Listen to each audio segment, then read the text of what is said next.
नमस्ते साथियों, कैसे हैं आप लोग। आशा करता हूं कि आप लोग ठीक तरह से होंगे और अपना अध्ययन ठीक तरह से कर रहे होंगे। भारतीय राज्य व्यवस्था का यह 15वां व्याख्यान है और इसके अंतर्गत हम अनुच्छेद 1, 2 व 3 के बारे में अध्ययन करेंगे कि क्या है अनुच्छेद 1, अनुच्छेद 2, अनुच्छेद 3 में। इसके पहले आपको बता दें कि हमारे यहाँ पर जो संविधान है, संविधान में भागों की संख्या, जो संविधान को भागों में बांटा गया है उनकी संख्या 22 है एवं जो अनुच्छेद हुआ करते हैं वह हमारे पास 395 अनुच्छेद हैं और उन्हीं 395 अनुच्छेद का अध्ययन हम प्रारंभ करने वाले हैं। एक एक अनुच्छेद के माध्यम से हम आपको बताएंगे कि उस अनुच्छेद में कौन कौन से प्रावधान किए गए हैं, कौन से अनुच्छेद आपके लिए आवश्यक है और कहाँ से यहाँ पर प्रश्न पूछ लिए जाते हैं। तो आइए प्रारंभ करते हैं आज का व्याख्यान। अनुच्छेद 1 का नाम आप याद रखिए, इसका नाम है संघ और उसके क्षेत्र। हमारा जो यहाँ पर संविधान बनाया हुआ है उसमें संघ व राज्य क्षेत्र की सबसे पहले बात होती है, यानी सबसे पहले हमारा संघ आता है। और हम देख सकते हैं कि जैसे ही हम अनुसूची में जाते हैं वहाँ भी यही बात की जाती है और इसके अलावा पहले भाग को पढ़ते हैं तो उसमें भी संघ व राज्य क्षेत्र की बात की जाती है। तो अनुच्छेद 1 में हम देख सकते हैं भारत राज्यों का एक संघ है, यानी हमारा जो भारत है वह कई राज्यों को मिलाकर, यानी जो अभी हम वर्तमान में देख सकते हैं लगभग 28 राज्य हैं, तो राज्यों को मिलाकर एक संघ बनाया हुआ है। यह अनुच्छेद 1 में वर्णित है, यानी जो संघ की बात होती है वह अनुच्छेद 1 में वर्णित है। हमारे संविधान में संघ को प्रधानता दी गई है और अमेरिका के संविधान को फेडरल बोला जाता है। अब फेडरल क्या है, इस बात की व्याख्या मैं आपको करता हूँ, आपको समझाने का प्रयास करता हूँ कि फेडरल क्या होता है। यहाँ पर हम देख सकते हैं कि फेडरल का अर्थ होता है कि कई राष्ट्रों को मिलाकर एक संघ बनाया जाए, जिसमें कि राष्ट्र को अपनी एक ऑटोनॉमी होती है, उनके पास विशेष शक्तियाँ मौजूद होती हैं कि वह अपने क्षेत्र में परिवर्तन कर सकें और जैसे कि हम देख सकते हैं कि यह थोड़े से सॉवरन होते हैं, यानी अपने निर्णय लेने के लिए स्वयं कार्य कर सकते हैं। और जो जिस संघ की हम बात कर रहे हैं, जो हमारे भारत के परिप्रेक्ष्य में बातें की जाती हैं, यहाँ पर हमारे जो राज्य हैं वह केंद्र के अधीन रहकर कार्य करते हैं। यह नाम मात्र के रूप में, जो कि यूएसए का संविधान है, जो कि फेडरल कहा जाता है, तो फेडरल के अंतर्गत आने वाले जो राज्य होते हैं वह थोड़े से ऑटोनोमस होते हैं, खुद के निर्णय लेने की इनके पास क्षमता होती है। उदाहरण के लिए भारत के पास उच्च न्यायालय है जिसके अंतर्गत सभी न्यायालय आते हैं, यानी यहाँ पर हम देख सकते हैं कि हमारे जो भारत देश है इसके अंतर्गत आने वाले जो न्यायालय हैं, सभी न्यायालय चाहे कोई भी न्यायालय हो वह सुप्रीम कोर्ट के अंतर्गत आता है। और यदि कोई भी फैसला जिस पर व्यक्ति संतुष्ट नहीं होता तो वह अपनी अपील उच्च न्यायालय में लगा सकता है। तथा अमेरिका के पास केंद्र व राज्य के अलग अलग ऐसे न्यायालय होते हैं जिनके पास स्वयं की ऑटोनॉमी होती है, यानी इनके द्वारा जैसे कोई राज्य है उसका जो फैसला है वह ही सर्वोच्च माना जाता है। आगे हम देखते हैं, हमारे संविधान में इंडिया तथा भारत दोनों शब्दों का प्रयोग किया गया है। जब हमारा देश भारत आज़ाद हुआ तो यहाँ पर हम देख सकते हैं कि दो प्रकार के जनमानस में नाम व्याप्त थे। तो यहाँ पर हम देख सकते हैं कि जैसे कि इंडिया है, कई लोगों की भावना इंडिया शब्द से जुड़ी हुई थी, क्योंकि हम देख सकते हैं कि जैसे कोई सरकारी अधिकारी हैं, वकील हैं, उनके द्वारा बहुत ही बड़े स्तर पर इस शब्द का प्रयोग किया जाता था। वैश्विक स्तर पर भी इंडिया शब्द का प्रयोग किया जा रहा था, जो कि हमारे इतिहास में भरत मुनि हुए उनके नाम पर माना जाता है कि भारत देश का नाम भारत पड़ा था। तो यहाँ से हम देख सकते हैं कि भारतीय मूल की जो भावना थी वह देश को भारत नाम से पुकारती थी। अतः यह कन्फ्यूजन थी कि भारत को इंडिया बोला जाए या भारत बोला जाए। तो यहाँ पर हम देख सकते हैं कि हमारे संविधान ने दोनों शब्दों को जगह दे दी ताकि दोनों की भावनाओं को समझा जा सके, दोनों की भावना का आदर किया जा सके। तो इंडिया और भारत दोनों शब्दों का प्रयोग हमारे यहाँ पर किया गया है। संविधान निर्माताओं द्वारा दोनों नामों को संविधान में शामिल किया गया ताकि दोनों पक्ष की भावनाओं को प्रधानता दी जा सके। यानी यहाँ पर जो एक पक्ष था, जो इंडिया अपने देश का नाम रखना चाहता था और दूसरा पक्ष था जो भारत रखना चाहता था, तो दोनों पक्षों की भावनाओं को प्रधानता देते हुए इन्होंने दोनों नामों को शामिल कर दिया। यह होता है मिड पाथ, यानी मध्यस्थता का मार्ग, यानी दोनों को संतुष्ट करने के लिए कुछ कुछ कार्य किए जाएं। हमारा संविधान अमेरिका की तरह फेडरल मॉडल को स्वीकार नहीं करता। जिस प्रकार के फेडरल मॉडल की बात मैंने की, उस प्रकार के फेडरल मॉडल को हमारा संविधान स्वीकार नहीं करता, इसलिए इसे क्वाज़ाई फेडरल भी कहा जाता है। यानी मॉडल तो हमने अमेरिका से लिया, मॉडल तो हमने यहाँ से ब्रिटेन से लिए, तो यहाँ से हमने जो भी चीज़ें ली उनमें काट छाट करके कुछ भी परिवर्तन करके, ताकि यहाँ पर डिस्प्यूट ना हो और अच्छे तरीके से हम अपने देश के संविधान को व्यवस्थित कर सकें। तो इस प्रकार के मॉडल को स्वीकार किया तथा उनके यहाँ की हम लोगों ने जो मॉडल तो लिया, लेकिन उसमें भी सुधार कर दिया। और यहाँ पर हम देख सकते हैं कि हमारे जो संविधान है उसको फेडरल तो बोला जाता है, यानी राज्यों का तो संघ है, लेकिन राज्यों को एक देश के रूप में भी दर्जा दिया जाता है। जैसे हम अपना मध्य प्रदेश है, यूपी है, वह अपने आप में एक देश भी, यानी राज्य का मतलब एक देश भी होता है। देश भी हमारा जो भारत देश है वह भी एक राज्य है। तो राज्य की कल्पना यहाँ पर हम देख सकते हैं, उनकी सेपरेट सरकार है, जहाँ पर केंद्र में प्रधानमंत्री बैठता है, यहाँ पर मुख्यमंत्री बैठते हैं, उनकी अपनी कैबिनेट होती है, तो मुख्यमंत्री की अपनी कैबिनेट होती है, और यहाँ पर सरकारें भी होती हैं। तो यहाँ पर हम देख सकते हैं कि हम लोगों ने जो मॉडल यहाँ पर संशोधित किया, यानी हमने इस प्रकार का मॉडल संशोधित करके इस प्रकार उनको ऑटोनॉमी दी कि वह अपने पैर अपने मतलब देश से बाहर नहीं पसार सकते, यानी कोई भी राज्य के पास ऐसी शक्ति नहीं है कि वह देश से अलग होकर कार्य कर सके। तो इस प्रकार के मॉडल को क्वाज़ाई फेडरल कहा जाता है। हमारे देश के राज्यों के समक्ष ऐसी शक्ति नहीं है कि वह देश से अलग हो सकें। जैसा कि मैंने कहा कि इस प्रकार के मॉडल को स्वीकार कर दिया गया है, यानी हमने स्टार्ट से ही देखा है कि हमारे जो राज्य हुआ करते थे वह अलग थलग होने की बात करते थे। जैसे कि भोपाल राज्य के जो नवाब हुआ करते थे वह पाकिस्तान में मिलने की बात कर रहे थे, और हैदराबाद के निज़ाम भी इस प्रकार की बातें किया करते थे, जूनागढ़ से भी इसी प्रकार की बातें निकल कर आती थी। अतः संविधान निर्माताओं द्वारा ऐसी समस्याएं भविष्य में उत्पन्न न हो, इस कारण से हम लोगों ने इस मॉडल को स्वीकार किया है। तो हमारे यहाँ पर हमें समझना चाहिए कि राज्यों के पास इतनी शक्ति नहीं है कि वो स्वयं से देश से अलग कर सकें। राज्य के भूभाग को 3 भागों में विभाजित किया गया है। जहां हम भूभाग की बात करते हैं, जो हमारे देश का संपूर्ण भूभाग है उसको 3 भागों में विभाजित किया गया है।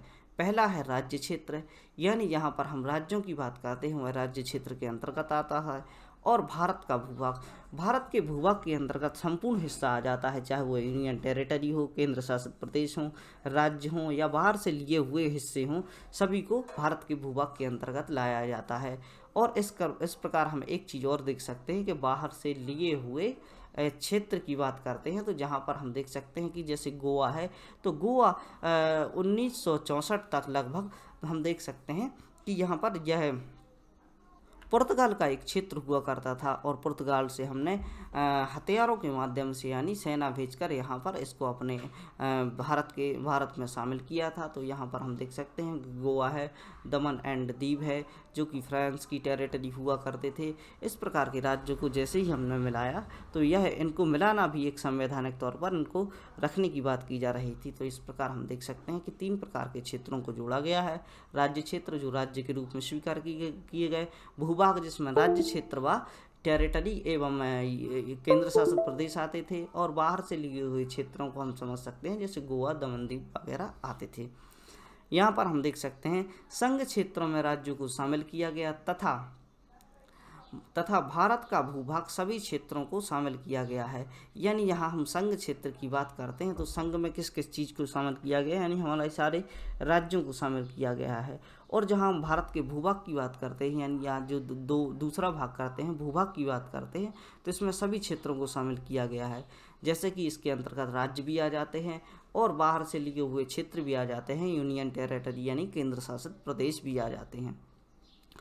आगे देख सकते हैं केंद्र व राज्यों के बीच शक्तियों को बंटवारा, यानी केंद्र राज्यों को हमने समझा कि किस प्रकार हम आर्टिकल 1 में बात करते हैं राज्य व उसके क्षेत्र के बारे में। तो राज्य व क्षेत्र के बारे में जैसे ही हम बात करते हैं तो इनकी शक्तियों की बात भी साथ साथ होती है। तो यहाँ पर हमें थोड़ी सी नज़र इस पर भी डालनी है। केंद्र व राज्यों के बीच शक्तियों के बंटवारे को लेकर हमारे संविधान द्वारा सूचियाँ बनाई गई हैं, जिन्हें केंद्र, राज्य वह समवर्ती सूची कहते हैं।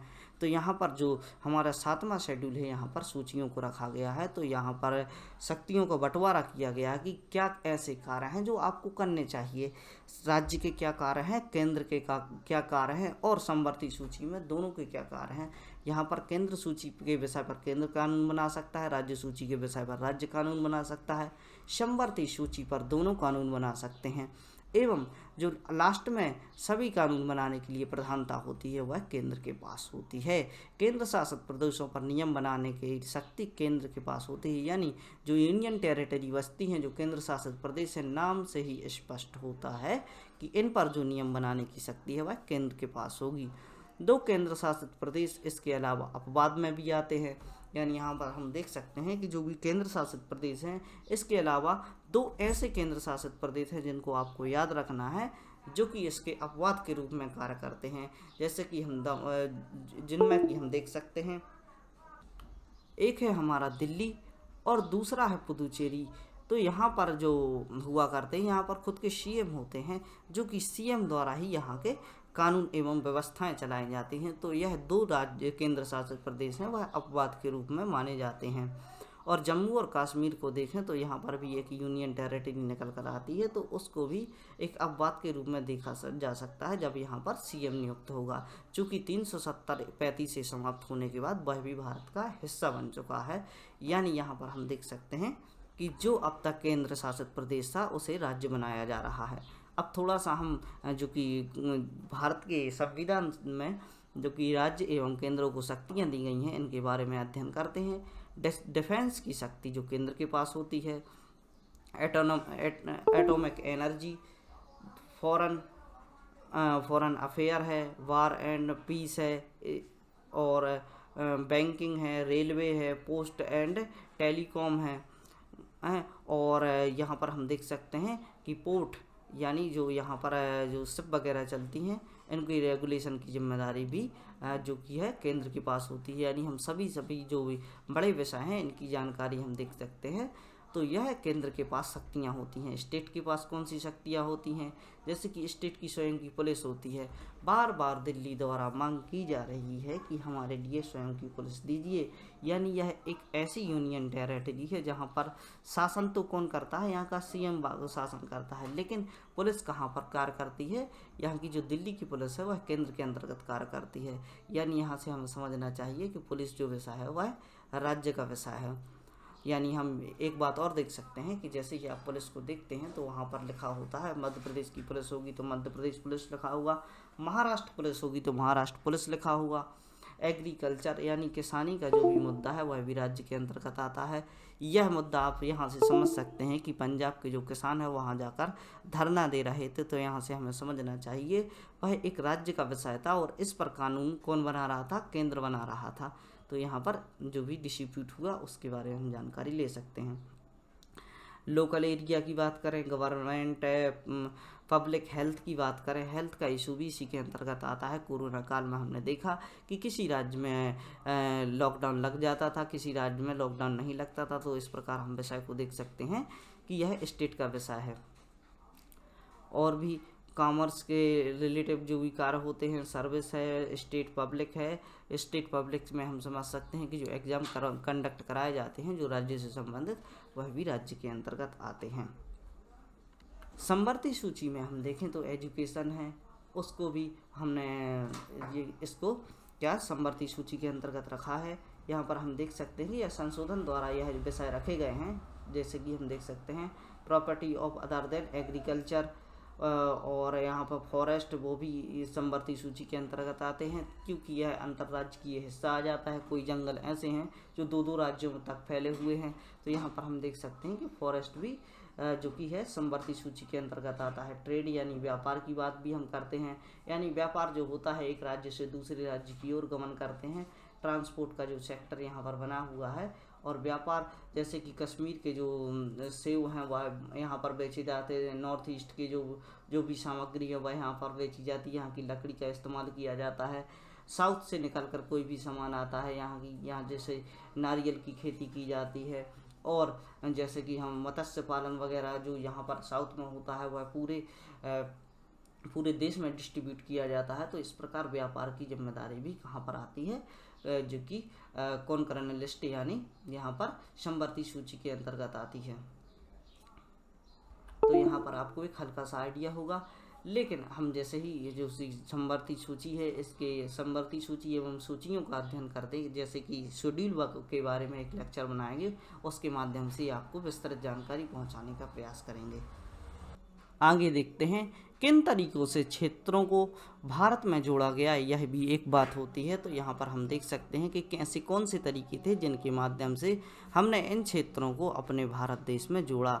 तो यहाँ पर हम देख सकते हैं कि इन क्षेत्रों में 3 तरीकों से भारत में शामिल किया गया। यह स्वयं द्वारा दान किए जाने पर, यानी जैसे ही इंस्ट्रूमेंट ऑफ एक्सेशन हुआ, कुछ राज्यों द्वारा यह स्वीकार कर लिया गया कि हम भारत संघ का हिस्सा बनना चाहते हैं, और स्वयं से ही आए और अपने राज्य को भारत संघ में शामिल कर दिया। इसके अलावा कुछ क्षेत्रों पर जैसे कि हम देख सकते हैं कि जूनागढ़ एवं यहाँ पर और आसाम वगैरह ऐसे क्षेत्रों के लिए यहाँ पर जनमत संग्रह कराया गया। जनमत संग्रह के द्वारा वह क्षेत्र किसी अधिकार क्षेत्र में नहीं आते हैं, यानी ऐसे क्षेत्र जो किसी के क्षेत्र के अंतर्गत नहीं आते, वह स्वयं से भारत में शामिल कर लिए गए। और इसके अलावा जनमत संग्रह, जिसका उदाहरण जूनागढ़ हुआ करता है, तो यहाँ पर जनमत संग्रह कराया गया। यहाँ पर मुस्लिम मेजॉरिटी हुआ करती थी, तथा जनमत संग्रह के द्वारा पता लगाया गया कि यह लोग भारत संघ का हिस्सा बनना चाहते हैं, अतः इन्हें शामिल किया गया। जनमत संग्रह के द्वारा विजित किए हुए क्षेत्र, तो यहाँ पर हम देख सकते हैं कि जनमत के द्वारा जो भी क्षेत्र को विजित किया गया, यानी जैसे ही जनमत संग्रह कराया गया, वोटिंग कराई गई, तो जो क्षेत्र जनमत संग्रह के माध्यम से, यह एक पॉजिटिव तरीका माना जाता है, इसके भारत क्षेत्र में शामिल होने की बात जनता के द्वारा कही गई तथा उनको शामिल किया गया। किसी क्षेत्र को विजित करके, यानी सीधे तौर पर हम यहाँ से समझ सकते हैं कि सभी क्षेत्रों को जनमत संग्रह करा के या स्वयं के द्वारा हासिल नहीं किया गया। भारत के कुछ ऐसे क्षेत्र हुआ करते थे जिनको हम लोगों ने विजित किया है, उनको सेना के माध्यम से लड़ाई लड़के हम लोगों ने उसे विजित किया है। उदाहरण के लिए बाहरी देशों द्वारा कब्जाए हुए क्षेत्र जैसे कि दादर नगर हवेली और दमन दीव और पांडिचेरी, ऐसे क्षेत्रों पर यहाँ पर विदेशी यहाँ पर डेरा डाले हुए थे। जैसे कि हम गोवा में देख सकते हैं कि यहाँ पर पुर्तगाल का शासन हुआ करता था। पुर्तगाल अपना क्षेत्र यहाँ पर बनाए हुए था, और जैसे ही यहाँ पर बात होती है कि इसको शामिल करने की, तो हमारे द्वारा बात की जाती है कि गोवा हमारे भारत का हिस्सा बनना चाहिए।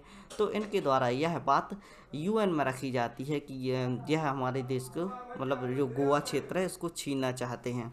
और UN के द्वारा जवाब दिया जाता है कि यह जो भारत क्षेत्र का, जो भारत आज़ाद हो चुका है और भारत के पास ऐसा क्षेत्र आपके पास कैसे हो सकता है। और पूर्व में जो गोवा क्षेत्र रहा होगा वह भारत का हिस्सा रहा हुआ, और इस बात को नकारते हुए वह पुर्तगाल को मना ही कर देते हैं। और इस प्रकार हम देख सकते हैं कि यहाँ पर सेना भेजी जाती है और गोवा को यहाँ पर कैप्चर कर लिया जाता है। हालांकि धीरे धीरे जैसे ही हम अध्ययन करेंगे तो कैसे इन क्षेत्रों को भारत में शामिल किया गया, उनके बारे में भी अध्ययन करेंगे। चलिए देखते हैं आगे। अनुच्छेद 2 के बारे में बात करें तो नए राज्यों के प्रवेश की यह बात करता है। हमने राज्य और उसके क्षेत्रों के बारे में अध्ययन अनुच्छेद 1 में बहुत ही अच्छे तरीके से किया। आशा करता हूँ कि आपको समझ में आया होगा। अब नए राज्यों के प्रवेश की बात करते हैं। हमारे भारत देश में नए राज्यों के प्रवेश को भी स्वीकारा गया है, यानी कोई नया राज्य चाहे तो हमारे भारत देश में शामिल हो सकता है, लेकिन इसके विपरीत यह नहीं हो सकता कि कोई भी राज्य निकलकर किसी दूसरे देश में शामिल हो जाए। इसके साथ ही हमारे संविधान द्वारा शक्ति प्रदान की गई है कि हम राज्य को तोड़कर 2 राज्य भी बना सकते हैं। जैसे कि हम देख सकते हैं यहाँ पर जो कि आंध्र प्रदेश हुआ करता था, तो यहाँ से तेलंगाना अलग करके यह 2 राज्य बना दिए गए। और यहाँ पर जो कि छत्तीसगढ़ जो कि भारत का हिस्सा हुआ करता था, जो कि मध्य प्रदेश का हिस्सा हुआ करता था, तो मध्य प्रदेश से अलग होकर जो कि यहाँ पर छत्तीसगढ़ को बनाया गया। बिहार और झारखंड की भी यही कहानी है। और इस प्रकार के जो इसके ऊपर भी एक सेपरेट लेक्चर बनता है जिसमें हमें समझने का प्रयास करेंगे कि किस प्रकार एक राज्य से अलग होकर 2 राज्य बने। यहाँ पर आपको अनुच्छेद 2 को समझना है, और अनुच्छेद 2 ही यह पावर देता है कि वह राज्यों के लिए, जैसे कि कोई एक बड़ा राज्य हो उसको 2 राज्यों में विभक्त कर सके तथा 2 राज्यों को शामिल करके एक राज्य बनाया जा सके। और आगे हम देख सकते हैं कि ऐसी स्थिति आती है कि कोई बड़ा राज्य है, उस पर प्रशासन चलाने की व्यवस्थाएं ठीक तरीके से नहीं चल पा रही हैं, और इसके अलावा यदि किसी राज्य से अपने किसी भी हिस्से को भाषाई आधार पर या किसी भी आधार पर अलग होने की बड़े स्तर पर मांग उठती है, तो यहाँ पर हम देख सकते हैं कि सरकार द्वारा उसकी बात को स्वीकार करते हुए एक राज्य से दो राज्यों का निर्माण कर दिया जाता है। लेकिन कुछ राज्य ऐसे भी हैं जो कि भारत से अलग होने की बात करते हैं, जैसे कि हम देख सकते हैं पंजाब में खालिस्तानी मूवमेंट चलता है, नागालैंड अपना अलग क्षेत्र स्थापित करने की बात करते हैं। तो इस प्रकार की बातों के लिए भारत यूनियन द्वारा नकार दिया जाता है। यह हमारा पॉलिटिकल मैप है और यहाँ पर हम सारे क्षेत्रों के बारे में जानकारी ले सकते हैं कि किस प्रकार हमारा भारत देश यहाँ पर व्यवस्थित हुआ है, और इन सभी क्षेत्रों को हम लोगों ने शामिल करके सन 1947 के बाद यह हमारे हिस्से हुआ करते हैं। अनुच्छेद 1 और 2 को आप अच्छी तरीके से समझ चुके हैं। अब देखते हैं अनुच्छेद 3 के बारे में। यहाँ पर संसद के समक्ष शक्तियों की बात की गई है कि संसद के पास ऐसी कौन सी शक्तियाँ हैं राज्यों को लेकर, इनके बारे में हम अध्ययन करेंगे। संसद के समक्ष यह शक्तियाँ होती हैं कि वे किसी भी राज्य का नाम परिवर्तित कर सकें। यानी यहाँ पर हम देख सकते हैं बंगाल का जो नाम है वह 2-3 बार परिवर्तित किया गया है। तो यहाँ पर बांग्ला हुआ करता था, तो उससे बंगाल नाम रखा गया। तो नाम परिवर्तित करने की शक्ति भी किसके पास होती है? हमारी संसद के पास होती है। नए राज्यों को बनाने की शक्ति, जैसा कि मैं बता चुका हूँ, हमारे केंद्र के पास होती है, संसद के पास होती है। 2 राज्यों को मिलाकर नए राज्य को बनाने की शक्ति भी हमारे संसद के पास होती है। क्षेत्र के भूभाग को कम भी किया जा सकता है। यानी हम देख सकते हैं किसी राज्य है, उसके क्षेत्र यदि बड़ा है तो उस क्षेत्र को कम भी किया जा सकता है, यानी उसका कुछ हिस्सा दूसरे राज्य में मिलाया जा सकता है। यानी यहाँ पर हम जैसे ही देख सकते हैं, जब मध्य प्रदेश की बात होती है तो 1956 में जैसे ही मध्य प्रदेश को एक राज्य बनाया गया, तो यहाँ कर कुछ हिस्से जो कि राजस्थान में गए और कुछ हिस्से मध्य प्रदेश के हिस्से में आए। तो यहाँ पर हम देख सकते हैं कि क्षेत्रों का यहाँ पर कहीं पर क्षेत्रों को बढ़ाया गया और कहीं पर यहाँ इन क्षेत्रों के लिए कम किया गया। संसद भारतीय भूभाग से संबंध में निर्णय लेने से पहले राष्ट्रपति की इजाज़त लेनी होती है, या जैसे ही भूभाग पर परिवर्तन की बात होती है, तो यह सीधे तौर पर ऐसा नहीं होता है कि किसी राज्य द्वारा इस प्रकार के कार्य किए जा सके या संसद के द्वारा इस प्रकार के कार्य किए जा सके। यदि संसद को इस प्रकार के कार्य करने हैं तो इससे सबसे पहले राष्ट्रपति की इजाज़त लेनी होगी। और हम देख सकते हैं यहाँ पर राष्ट्रपति की ही इजाज़त नहीं, यहाँ पर हम देख सकते हैं कि जैसे ही राष्ट्रपति इस पर साइन करता है, इसने जो भी संसद द्वारा नियम बनाया हुआ है, एक बार राज्य से कंसल्ट करता है। जिस राज्य क्षेत्र में परिवर्तन किया जाना है उसकी सलाह लेने की आवश्यकता भी राष्ट्रपति को होती है। लेकिन एक बात और आप याद रखिए कि राष्ट्रपति और संसद के द्वारा लिए हुए निर्णय पर केवल सलाह लेने का कार्य राज्य के द्वारा किया जाता है। इनकी कोई भी जवाबदेही नहीं होती कि वह जो कि राज्य है उसके प्रश्नों का जवाब दे सकें। तो यहाँ पर हम देख सकते हैं जो ऑटोनॉमी होती है वह किसके पास होती है? संसद व राष्ट्रपति के पास होती है। राज्यों के पास ऐसी ऑटोनॉमी नहीं है कि इनके निर्णय को रोक सकें या इसको सेपरेट रख सकते हैं। तो यहाँ पर हम देख सकते हैं कि राज्यों से केवल आपसे पूछा जाता है और पूछकर आपको यह जो क्षेत्र है वह उस क्षेत्र में परिवर्तन कर दिया जाता है। राज्य अगर यहाँ पर मना ही करते हैं तो इनकी बात को कोई मान्यता नहीं दी जाती, ना ही राष्ट्रपति व संसद के पास इसकी जवाबदेही है। अंतिम निर्णय इन्हीं के पास होता है। कौन के पास? जो कि संसद व राष्ट्रपति होते हैं। संसद किसी भी समय पर राजनीतिक भूभाग में परिवर्तन कर सकती है, ऐसा कोई समय नहीं है। किसी भी समय पर यदि वह चाहते हैं तो निर्णय ले सकते हैं और भूभाग में परिवर्तन कर सकते हैं। किसी भी राज्य को कितने भी राज्यों में परिवर्तित किया जा सकता है। यानी यहाँ से हम देख सकते हैं कि यदि वह चाहें तो भूभाग की दृष्टि से यूपी को 10 भागों में यदि उनको विभाजित करना है तो आसानी से वह कर सकते हैं। भारत के राज्य तो कई हिस्सों में किए जा सकते हैं, लेकिन भारतीय क्षेत्र को तोड़ा नहीं जा सकता है। यानी भारत के जो राज्य हैं, यहाँ पर हम मैप के माध्यम से हम समझें कि यह जो राज्य है इसको तो विखंडित किया जा सकता है। जैसे मध्य प्रदेश के 4 हिस्से बना दिए, राजस्थान के हिस्से बना दिए, छत्तीसगढ़ को 2 भागों में विभाजित कर दिया। यह सब गतिविधि तो यहाँ पर हो सकती है। हमारी संसद व राष्ट्रपति के पास इस प्रकार की पावर है। लेकिन अखंड भारत जो कि हमारा पूरा क्षेत्र है, यहाँ से लेकर नॉर्थ ईस्ट से, यहाँ पर दक्षिण से लेकर उत्तर तक, पूर्व से लेकर पश्चिम तक, यह जो क्षेत्र है, इस क्षेत्र में ऐसे किसी भी प्रकार के परिवर्तन नहीं किए जा सकते जो कि यहाँ से अलग होकर किसी देश के पास यह क्षेत्र शामिल हो सके। तो यहाँ पर हम देखना चाहिए कि जो पावर्स हैं वह सीमित कर दी गई हैं, यानी कोई भी राज्य अपने पैर फैला के बाहर नहीं जा सकता। तो यहाँ पर हमने समझा अनुच्छेद 1, अनुच्छेद 2, अनुच्छेद 3 के बारे में। अनुच्छेद 1 में हमने राज्य व क्षेत्र के बारे में देखा, अनुच्छेद 2 में हमने नए राज्यों के प्रवेश के बारे में जानकारी ली, और तीसरे में हमने संसद की शक्तियों के बारे में अध्ययन किया। तो आशा करता हूँ कि आपको यह सब जानकारी समझ आई होगी। इसी प्रकार के अध्ययन के लिए अब बने रहे study right by Mani Pandey से, और इसके अलावा ऐसे बच्चों तक लेक्चर्स को पहुंचाने का प्रयास करें जो इस प्रकार की शिक्षा से वंचित है, अब घर पर रहकर अपना अध्ययन करना चाहते हैं, अपनी जर्नी को पूरा करना चाहते हैं। हिस्ट्री के सारे लेक्चर आपके पास मौजूद हैं, और इसके अलावा जो भी हिस्ट्री में परिवर्तन आते हैं, जो भी परिवर्तन संबंधी कार्य हो रहे हैं, कि जैसे कि नए नए मुद्दे हैं, उन पर भी हम लेक्चर्स बना रहे हैं और डालते जाएंगे। इस प्रकार आप अपडेट रहेंगे। और इसके अलावा हमारी जो पॉलिटी स्टार्ट हो चुकी है उसका यह 15वां व्याख्यान है।